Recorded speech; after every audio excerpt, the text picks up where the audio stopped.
अस्सलाम dear viewers, आज हम बनाएंगे पोटैटो ब्रेड बॉल्स। तो सबसे पहले हमने आलू को जिस तरह काट के जो है वो हमने इसको ठंडा करके छील के जो है वो हमने इसका फ़ाइन पेस्ट जो है वो बना लिया है। फिर हमने इसके अंदर स्पाइसेस शामिल करने हैं। हमने रेड कुटी हुई मिर्चों का 2 टेबल स्पून जो है वो हाफ़ मिर्चें और हल्दी का, और इसी तरह हमने जो है वो नमक का शामिल करना है।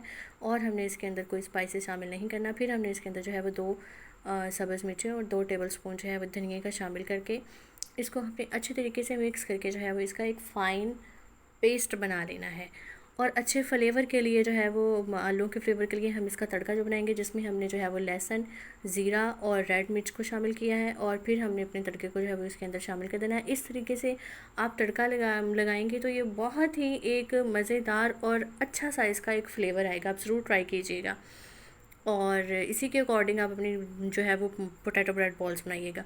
फिर हमने ब्रेड ली हैं, उसकी साइडें किनारे जो हैं वो हमने काट ली हैं। फिर हमने जो है वो बॉल्स बना ली हुई हैं और फिर हमने इसको इसके अंदर डिप करके पानी के अंदर ब्रेड को, तो हमने इसका सारा पानी जो है वो निकाल दिया हुआ है। फिर हम अपनी जो वो पोटैटो बॉल्स है हमने बनाई, इसके पोटैटो बॉल्स जो हमने बनाई थी फिर ब्रेड के अंदर रख के जो है वो इसको एक गोल शेप में जो है वो हम इसको बना लेंगे बड़ी खूबसूरत सी।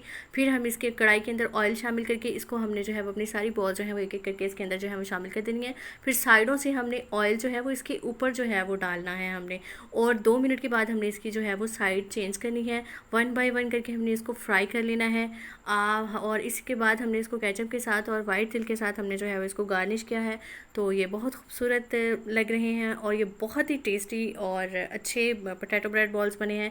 तो उम्मीद करती हूँ आपको ये मेरी रेसिपी जो है वो पसंद आई होगी। प्लीज़ इसको लाइक करें, शेयर करें, सब्सक्राइब करें। दुआ में याद रखिएगा। अल्लाह हाफिज़।